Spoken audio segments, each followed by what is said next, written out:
Madame, Monsieur, bonjour. Merci de nous rejoindre à la une de l'actualité en sa qualité de représentant du président de la République. Le Premier ministre Ayman Ben Abdelrahman a pris part aux funérailles d'État de la reine du Royaume-Uni, de Grande-Bretagne et l'Irlande du Nord, Elisabeth II.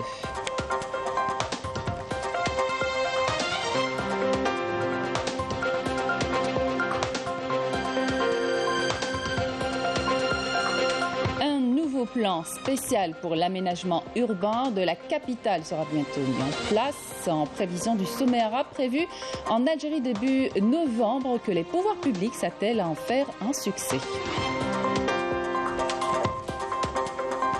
Hébergement, transport, événements et autres, les services des œuvres sociales de l'Université de Constantine se numérisent grâce à une plateforme qui vient d'être mise en ligne que je vous invite à découvrir dans cette édition.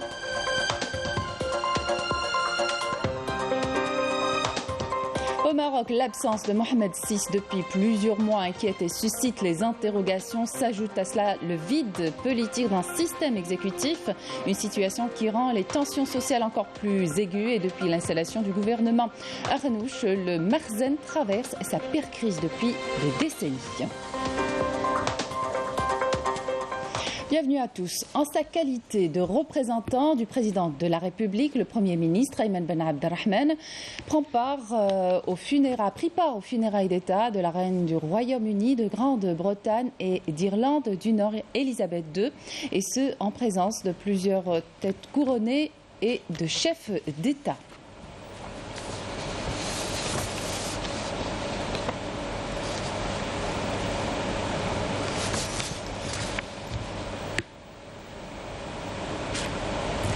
Dans le cadre des préparatifs du sommet arabe prévu en Algérie début novembre, un nouveau plan spécial pour l'aménagement urbain de la capitale sera bientôt mis en place. Les pouvoirs publics s'attellent à faire de cet événement un succès. Raouf Hamouch. Le ministre de l'Intérieur, des collectivités locales et de l'aménagement du territoire, Brahim Merad, a exhorté le wali d'Alger et les wali délégués à renforcer la coordination avec les élus locaux afin de poursuivre les efforts, notamment en matière d'aménagement urbain, de propreté de l'environnement et d'amélioration du service public. Il les a par ailleurs appelés à veiller à l'accélération de la réalisation des structures de proximité, et ce, dans le cadre de la préparation du sommet arabe qui se tiendra prochainement à Alger. Il vous est demandé de veiller à l'accélération de la réalisation des structures de proximité, impact direct sur le quotidien des Algérois. L'objectif est de redorer l'image de la capitale et lui donner la place qui lui sied, que ce soit sur le plan économique, historique et culturel, notamment la réhabilitation de la Casbah, classée, comme vous le savez, patrimoine mondial de l'UNESCO. Un plan d'action spécial devra voir le jour et visera essentiellement à améliorer la mise en valeur du potentiel de la capitale, et ce, en mobilisant tous les moyens humains et matériels afin d'être prêt à accueillir dans les meilleures conditions le sommet arabe prévu pour novembre prochain. Évoquant le problème des embouteillages dans la capitale, Brahim Merad a insisté sur l'importance de booster les mécanismes de travail communs avec les différents secteurs concernés. L'objectif est de parvenir à des solutions pratiques urgentes dans le cadre d'un plan d'action et d'un calendrier bien défini qui permettra de désengorger les routes au niveau de la capitale. Il vous est aussi demandé d'établir un plan d'action urgent, et ce avec les différents secteurs, pour dégager des solutions pratiques qui permettront de désengorger les routes au niveau de la capitale et ses alentours, tout en diversifiant et modernisant les moyens de transport en tirant profit des expériences internationales. À quelques jours de la rentrée scolaire, le même responsable a également mis l'accent sur la nécessité d'assurer une bonne rentrée aux élèves des 3 cycles de l'éducation nationale et d'améliorer les conditions de scolarité, en relevant à cet effet quelques manquements et dysfonctionnements dans certains quartiers de la capitale. Comme vous le savez, nous sommes à quelques jours de la rentrée scolaire. Je voudrais insister sur le fait de continuer les efforts pour assurer une rentrée scolaire digne de ce nom. L'État a mis tous les moyens humains et matériels afin de prendre en charge au mieux tous les secteurs de l'éducation et d'assurer ainsi une bonne scolarisation des élèves. À moins de 2 mois du sommet arabe qu'abritera Alger, le temps est donné afin de hisser le niveau de gestion de la capitale du pays à la hauteur des grandes capitales et de la doter des structures modernes et d'un cadre de vie à la mesure de sa position de grande métropole méditerranéenne et régionale. Hébergement, transport, événements et autres, les services des œuvres universitaires de Constantine se numérisent grâce à une plateforme qui vient d'être mise en ligne, opérationnelle à partir de cette rentrée universitaire. Ce nouveau service a été salué aussi bien par les étudiants que par l'ensemble des cadres universitaires. Amina Batouche et Mejda Jahmouna.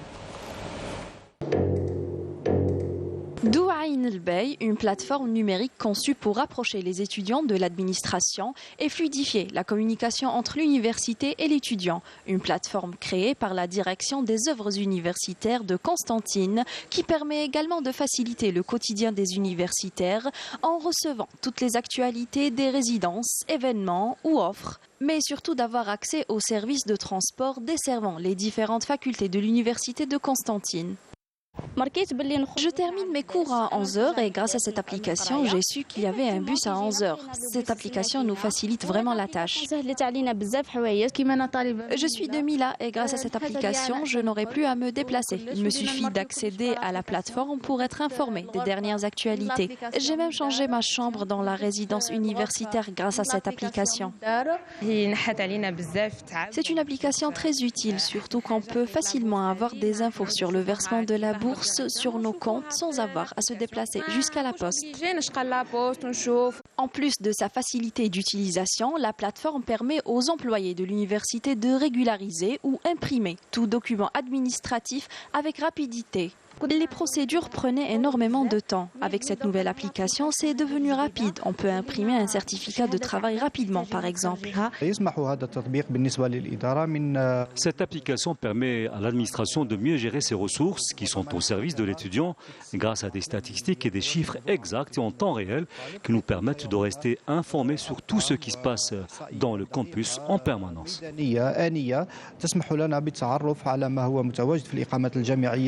Un remarquable pas qui facilite le quotidien des étudiants et qui leur permet d'avoir une meilleure qualité de service via le monde numérique. Une idée à généraliser au niveau du reste des universités algériennes. Dans l'actualité également, la rentrée scolaire qui rime avec achat de fournitures scolaires et autres, un marché juteux pour les enseignes spécialisées qui vivent l'événement. Les parents ont déjà entamé leurs courses aux bonnes affaires en comparant les prix pour faire le plus d'économies possible. Les commerçants, eux, se prêtent au jeu et lancent des réductions pour attirer plus de clients. Wahiba Alali, Samira Hadjamar. Plus que quelques jours avant la prochaine rentrée des classes et le retour des élèves sur le banc des écoles. Cela transparaît dans l'affluence des parents dans les magasins et les points de vente dédiés aux fournitures scolaires. Grâce à Dieu, les prix ici sont bien meilleurs qu'ailleurs. C'est bien, c'est moins cher que dans les papeteries. Je préfère acheter des fournitures de qualité qui durent toute l'année. Ce sont de bons prix. Nous espérons qu'ils travailleront bien et qu'ils réussiront. Je suis venu ici pour comparer les prix et ils sont raisonnables. Moi, je mise sur la qualité des fournitures qui durent toute l'année. Et pour répondre à la demande des parents qui espèrent trouver des produits à des prix raisonnables, la plupart des commerçants lancent des opérations de promotion et des réductions tarifaires. Pour le moment, il y a une grande affluence car nous pratiquons de meilleurs prix qu'ailleurs. Le cahier de 96 pages coûte entre 70 et 80 dinars. Dehors, il coûte jusqu'à 100 dinars. Ici, nous recevons tout le monde et nous aidons les plus démunis. Nous avons tous les types de fournitures scolaires de la meilleure qualité à la moindre. Nous avons une large clientèle. Les nantis et les moins nantis peuvent venir acheter chez nous.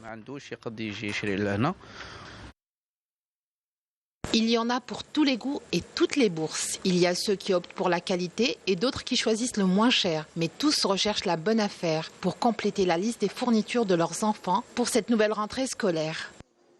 Industrie pharmaceutique, on va à Médéa, la découverte de l'unité de production des antibiotiques de Saïda, l'usine en tête de liste en termes de qualité et de diversité, emploie plus de 700 personnes. Son laboratoire a entamé récemment les contrôles de qualité pour les médicaments destinés à la chimiothérapie fabriqués par le groupe Aya Dahou Nakhla-Larbi.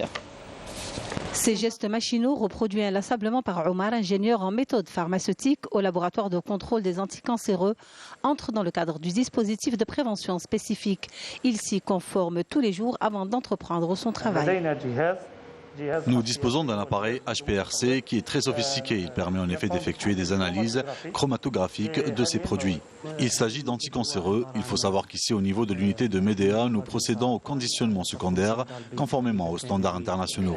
Tous les médicaments produits au niveau de ce complexe, qu'il s'agisse des antibiotiques ou des anti-inflammatoires en comprimé ou en pommade, sont soumis à des contrôles de qualité de la matière première aux produits finis. Nous contrôlons toutes les matières premières qui entrent dans la production des médicaments, en passant par le principe actif et les excipients. Tout est passé au crible jusqu'au produit final destiné à la commercialisation. C'est le premier laboratoire en Algérie d'analyse et de contrôle des médicaments anticancéreux. Le docétaxel, le paclitaxel, le pémétrexed et le bordesomib. Le défi sera relevé. Nous tablons sur une relance effective d'ici la fin de l'année en cours. Elle nous permettra d'investir des marchés.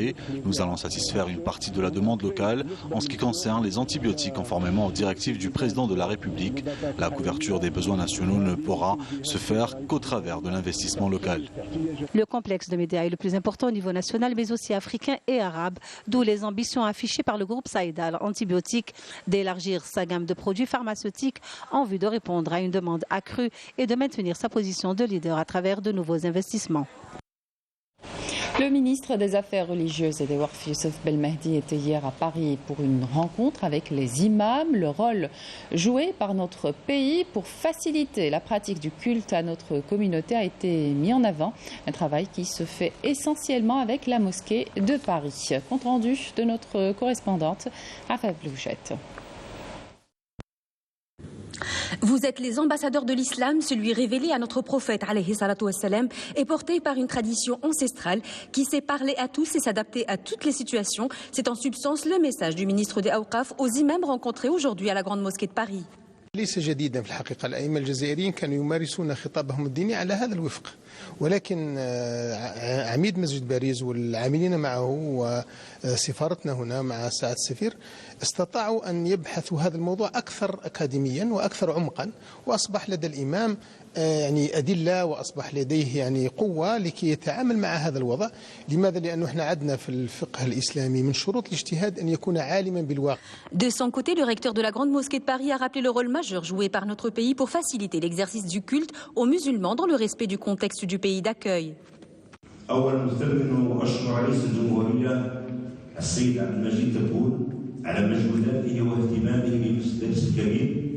وأقول صراحة وأقول لها صراحة أنه الرئيس الوحيد الذي فهم واستوعب الدور الذي يجب أن يؤديه مسجد باريس في أوساط الجالية الوطنية، وما إرساله بمعية وزير الشؤون الأوقاف لكل من رئيس المسألة للشباب ورئيس المرصد الوطني للمجتمع المدني إلا بيان قوي ورسالة واضحة لما يجب أن يقوم به مسجد باريس من أجل تعزيز الروابط في كل المجالات.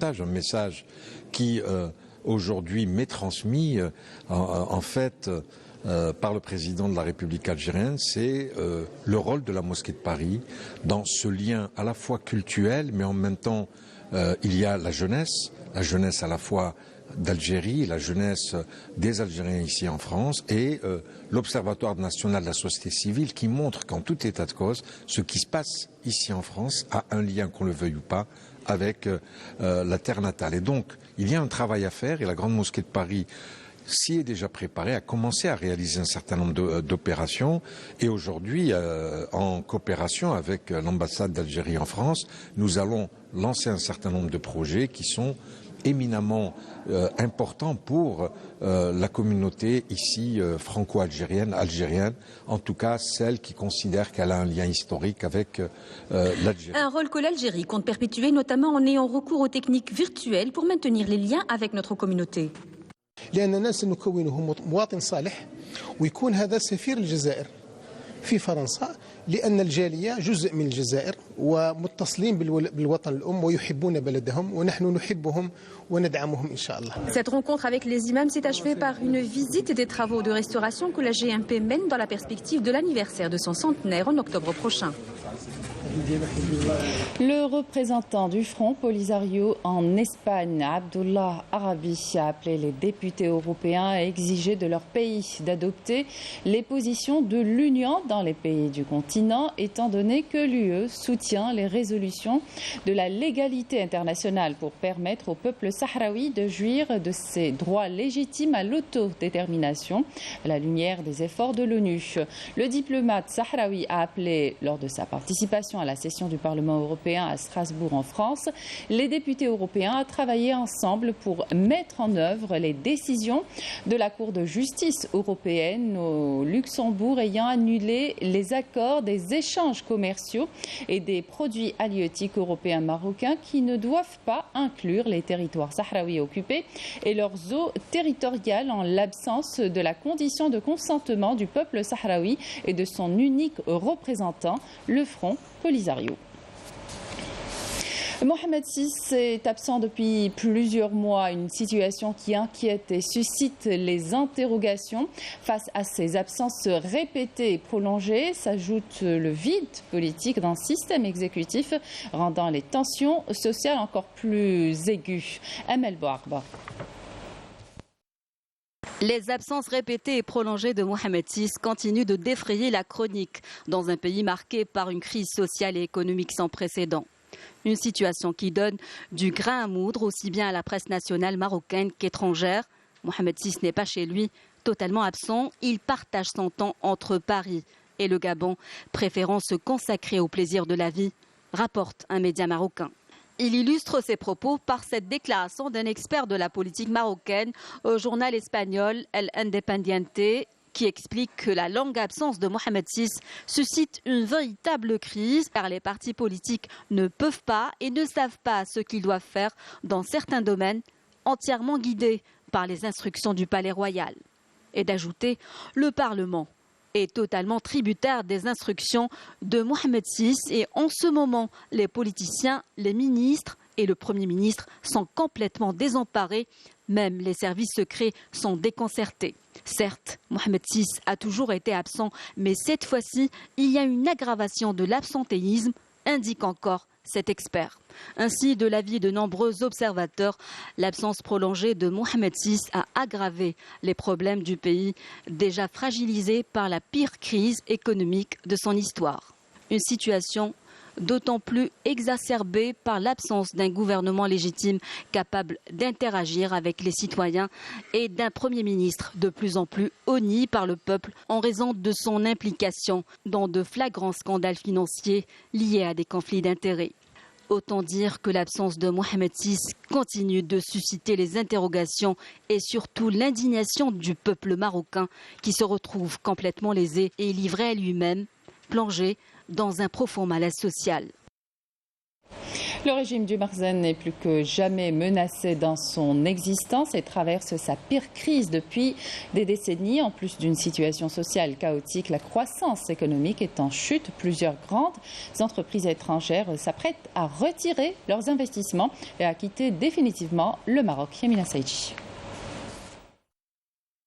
La situation socio-économique difficile qui prévaut au Maroc, les restrictions des libertés individuelles, l'oppression et la détérioration des conditions de vie ne sont pas les seuls indicateurs qui montrent que le régime du Makhzen est plus que jamais menacé dans son existence. Depuis l'installation du gouvernement Arnouch, le Makhzen traverse sa pire crise depuis des décennies, et ce dans tous les domaines, avec la cherté de la vie imposée par le régime. La misère touche aujourd'hui toutes les classes de la société. باش نتعلموا حنا جدارميه بغينا نتعلموا الدراجه الناريه باش نركبوا على الدراجه الناريه كيدي لنا ليسانس كامل كنشريو ليسانس من جيوبنا باش نركبوا على الموطورات باش نركبوا عليهم باش نتعلموا. والدوله ماشي الدوله وفلوس الضرائب كيعطيونا فلوس ليسانس باش نركبوا على الماطر باش نتعلموا كيديه. وعباد الله السبت والحد ديالنا عاطينا القانون ان السبت والحد نمشيو لديورنا كيقول لنا والله ما عطيتونا 50 درهم للواحد حنا 80 واحد صافي دير 80,000 ريال في السيمانه. تيقول لنا والله الا ما تجمعت لي 80,000 ريال في السيمانه لا خرجتو. تيقول لنا غادي نبقى حابسكم هنا كندير لكم الاعتقال في السبت والحد في القشله تبقاو تما في القشله. Sur le plan économique, le Maroc reçoit des coups sévères suite à une avalanche de retrait d'investissements étrangers. La croissance économique du pays ne dépasse pas 1% avec la chute flagrante des investissements au royaume en raison de nombreux facteurs qui concourent à la dégradation du climat des affaires. La hausse des prix de l'énergie depuis la fermeture du GME est l'une des principales raisons.